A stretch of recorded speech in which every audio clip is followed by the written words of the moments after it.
Bueno, pues ahora vamos a hablar de las narraciones de Heinrich von Kleist, que fue un escritor que nació en Brandenburgo Ujú. en 1777 y murió en Berlín en 1811. Murió. Murió en la puerta de Brandenburgo. No. No, porque nació en Brandenburgo. Ah, vale. La puerta de Brandenburgo, Está en bueno, Berlín. vale. Era un chiste malo. Pues no sé dónde murió, porque en un lago o algo así se suicidó. Ah. Bueno, fue un poeta, dramaturgo y novelista alemán considerado uno de los principales escritores dramáticos del llamado romanticismo alemán y de toda la literatura alemana.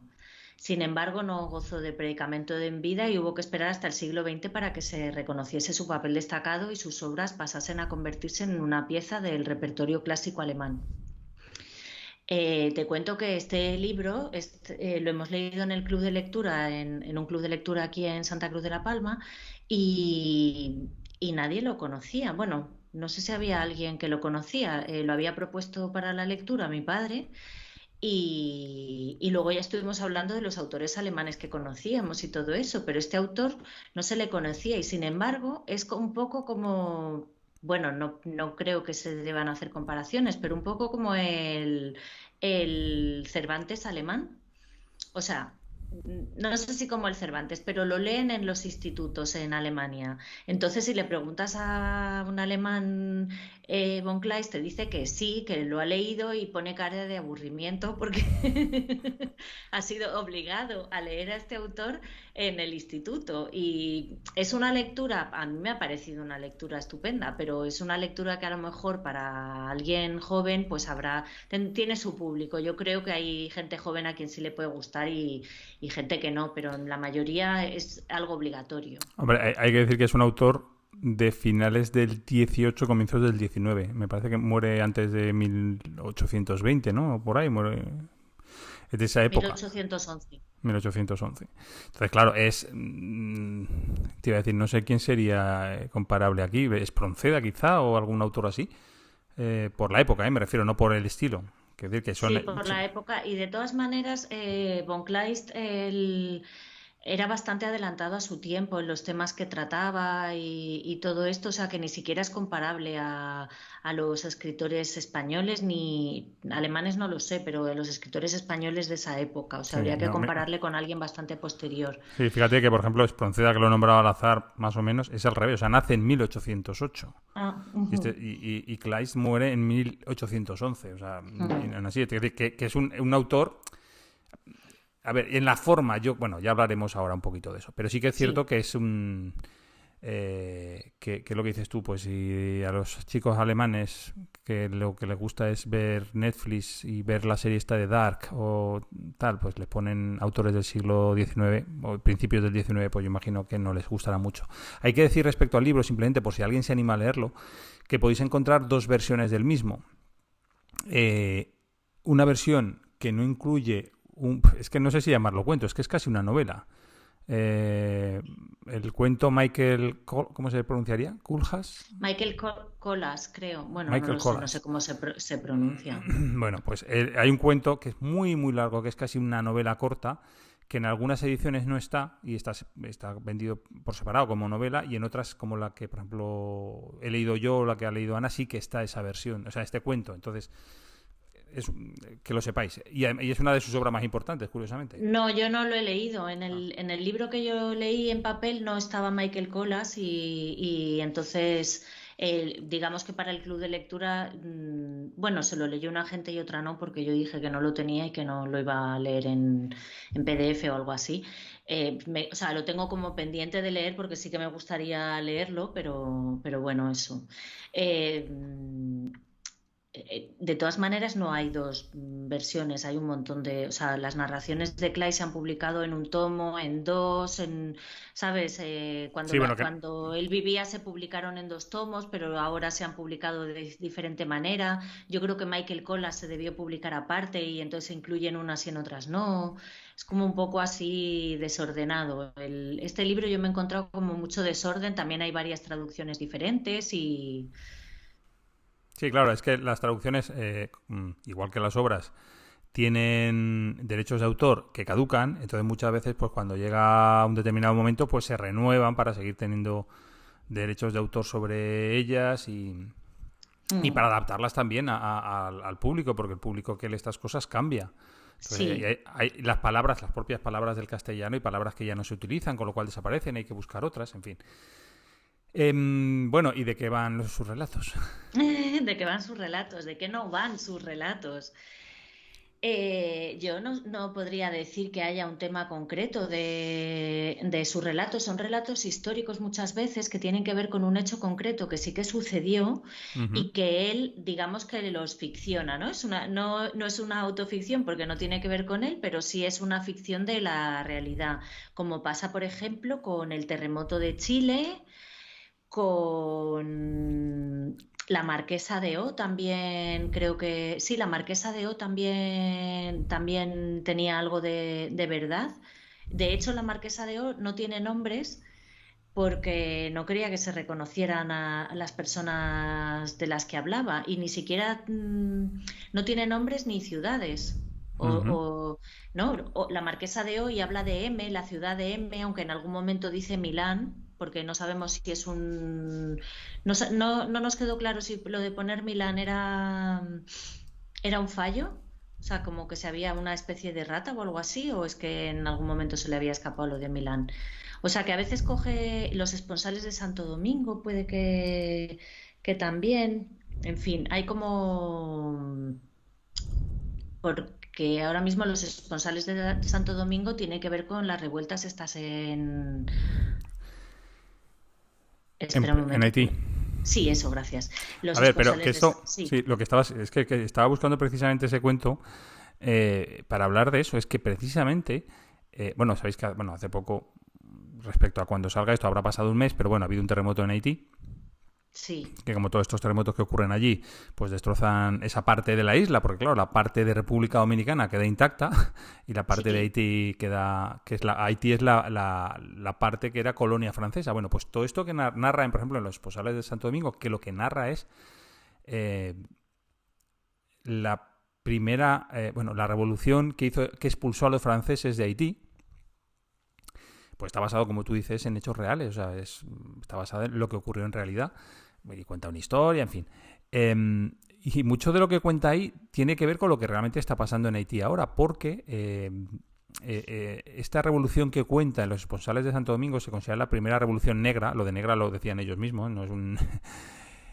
es la primera revolución negra, entonces decían que como tomaron el poder pues los esclavos, ¿no? Los nativos de la isla, las naciones europeas decidieron hacer un bloqueo económico contra Haití, que eso llevó pues a que sea y siga siendo uno de los países más pobres del mundo. Y de hecho decían que, por ejemplo, gran parte de los problemas que tienen con los terremotos vienen de la sobreexplotación de la isla para conseguir combustible porque no les vendían combustible.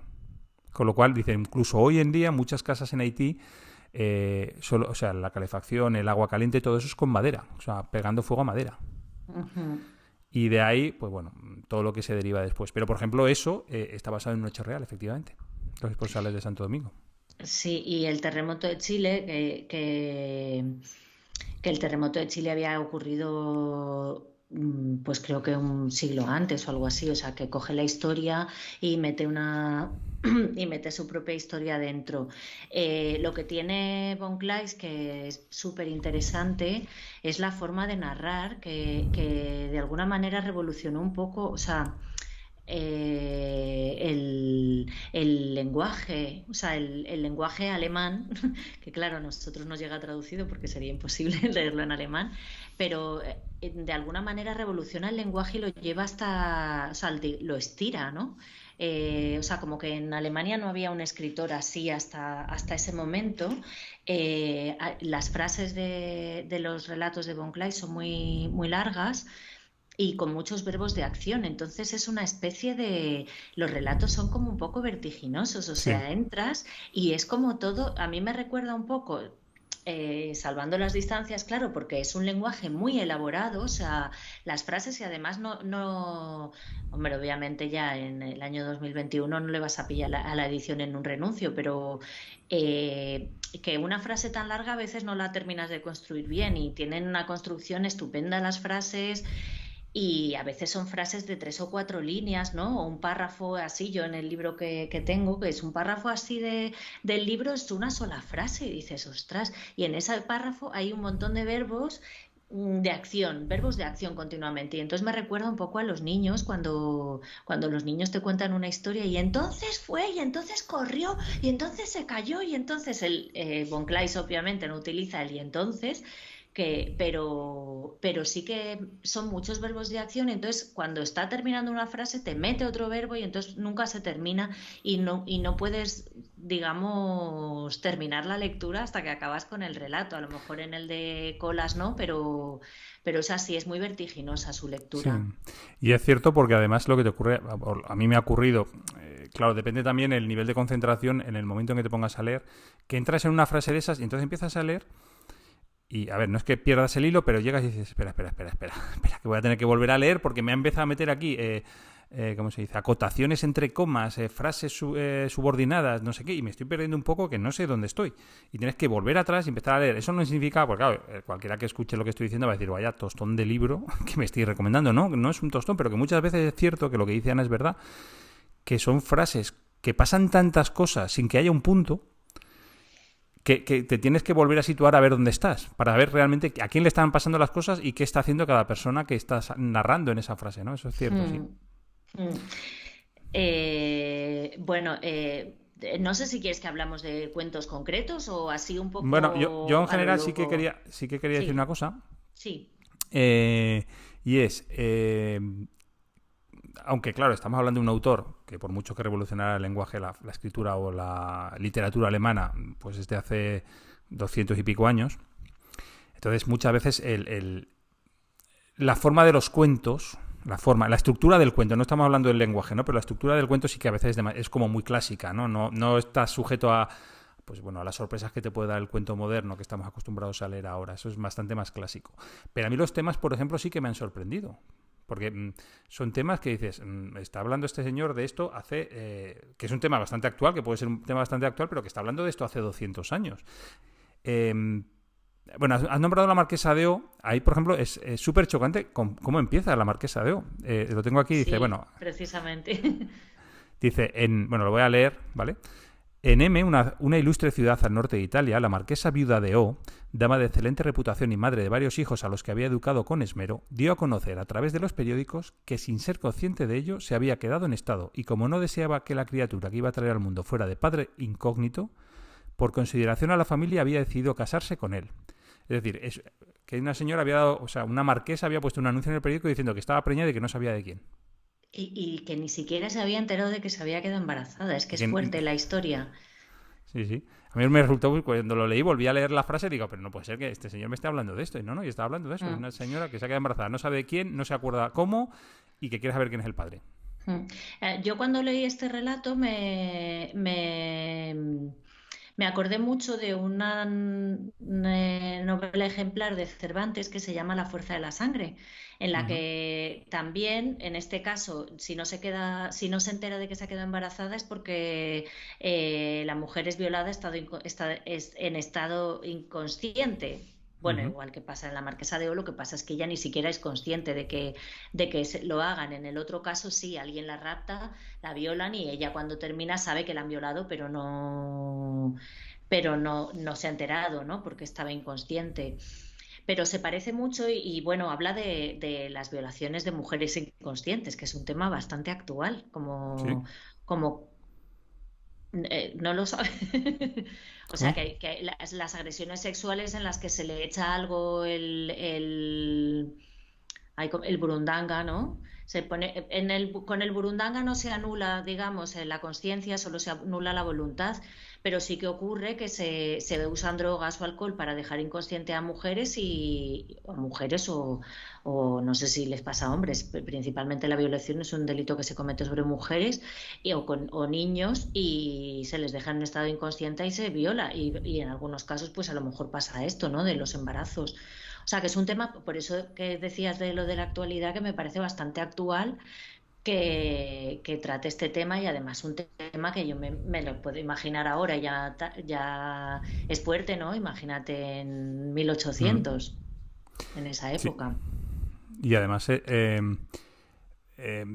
otros temas está? En Michael Collas, por ejemplo, eh, sería como, bueno, no sé si te acuerdas tú de un RQR, la película esta de Paco Martínez Soria, de un No, señor, ¿no se acuerda de esa película? Bueno, pues es un señor que está en el banco, entonces hay un atraco justo en el momento en que el cajero le está dando las vueltas y el banco no le quiere dar ese dinero porque dice que ya se lo había dado, que no se lo había robado el atracador al banco, sino el atracador al cliente, ¿no? Entonces es un tío que dice que no le da la gana, que no es así y que por sus santas narices que tiene que ir a juicio, bueno, y monta un pollo. Bueno, toda la película va del enredo este de que él es muy cabezón y dice que no es así. Bueno, pues Michael Collas es un poquito eso, pero en serio. Es un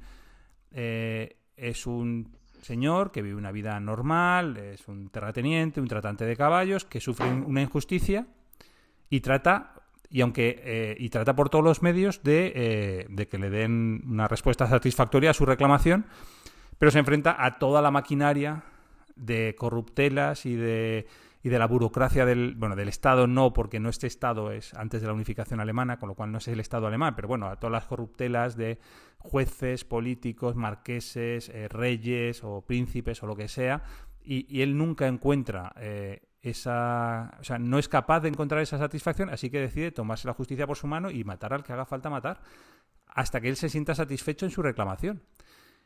Y es un tema de, pues eso, de la opresión del individuo contra la masa, ¿no? Contra la estructura, contra el poder. Es como muy 1984, no en ese sentido, pero es eso, ¿no? Es imposible ser, o sea, enfrentarte al Estado. O sea, eres incapaz de ganar. Y este decide tomarse la justicia por su mano y ganar como sea. Al final, bueno, no voy a contar lo que pasa al final, pero vamos, lleva eso al extremo de sus últimas consecuencias. Y eso también es un tema que no es muy del principio del XIX, que es más del siglo XX. sí, por eso, que estaba como... Y de hecho, von Kleist no se sentía bien bueno, y se suicidó con 31 años, me parece. No se sentía bien en el mundo, en la sociedad, no tenía dinero. El único momento en el que se sintió bien en su vida fue cuando le arrestaron pensando que era un espía y, y le metieron en la cárcel y en ese momento tenía manutención, o sea, tenía casa, comida y tenía tiempo para escribir. Y ahí empezó como a escribir más en serio en la cárcel. O sea, imagínate qué vida, porque pues era de una familia así como era una familia que se dedicaban así como soldados, ahora no me acuerdo cómo, no se llaman exactamente soldados en esa época de Alemania, pero era una familia de la casta militar prusiana. Entonces, él al principio sí que se fue o sea, se fue militar, pero luego eso como que no le gustaba y se fue a estudiar, empezó a escribir, montó un periódico, montó al final como varias revistas y todo esto. Se escribía con su hermana y con otra mujer que era como mecenas o algo así, pero que curiosamente se llamaba también Von Kleist, pero no tenía Nada que ver. no tenía que ver con ellas, ¿no? Y bueno, pero siempre fue un inconformista con todo, acabó mal con casi todo el mundo, incluso, pero en parte porque es que nunca tenía dinero. ¿Sabes? Ya. Que Y si, alguien y- que no tiene cubiertas sus necesidades básicas y que no solo tiene que cubrir sus necesidades, sino las de una familia, porque al final es un hombre y aunque no llegó a casarse ni nada, pero las de su familia, ¿no? Ujú. Y bueno, pues nunca consiguió hacer dinero con nada, con lo que escribía se publicó, tampoco debió ganar mucho dinero, se interpretaron algunas de sus obras de teatro, pero que no debía ganar dinero, vamos. ¿Sabes a qué me está recordando esto que estás contando? ¿A quién? Al primer libro del que hablamos aquí, que fue el de Borcher o Borchardt o no sé qué, que era otro alemán, que también empezó a escribir, que murió muy joven en este caso de enfermedad, Yo me acordé de eso también. que murió muy joven, que escribió cuando estuvo en el hospital, porque claro, no podía hacer otra cosa, y que no tuvo ningún éxito hasta que se murió. Sí, eso pasa bastante, o sea, no vamos a decir que les haya pasado solo a estos dos, no tenemos más que pensar en Van Gogh. O sea, Y, tenemos y esperanza para nuestros libros, ¿no? sí, y quizá ese inconformismo, sí, tenemos esperanza, tenemos la esperanza de morirnos algún día Sí. y tener éxito. Yo creo que ni siquiera, Fernando, pero bueno. Y De espera, hecho, bueno, sigue, sigue, sí. perdón, perdón. No, sigue, Bueno, sigue. y yo creo que este inconformismo también podía venir precisamente de este ser una persona que no encajas en tu momento vital. O sea, ayer vi un capítulo de una serie de Modern Love que era una chica que tenía un trastorno del sueño que dormía de día y vivía de noche, pero que lo había intentado cambiar y se sentía con jet lag, que no tenía solución sino vivir en contra. Y entonces es un poco como eso, ¿no? Como vas en contra del momento en el que vives. Es como que Mm, tienes jet lag respecto a tu época vital. ¿No? sí. Entonces, ¿cómo te vas a sentir bien si es que tu pensamiento es de otra época y de una época que encima ni siquiera ha llegado, como si fueras un Mm. viajero del futuro o algo así? Y mira, por ejemplo, lo que dices tú, tiene un cuento que es La mendiga de Locarno, eh, que realmente o sea, es una historia que yo la estaba leyendo, digo, esto es una historia de Poe, o sea, pero es que Poe nació en 1809, o sea, cuando este hombre estaba a punto de morir, es cuando estaban haciendo Poe, pero La mendiga de Locarno es un cuento que perfectamente podría haber escrito Poe, o sea, son muchos cuentos que Sí, están como un poquito adelantados a su época, y además son cuentos, no sé si tú opinas lo mismo, que en muchos casos son como, o sea, no sé cómo decirlo, no es que sean violentos, pero que la violencia no se esconde.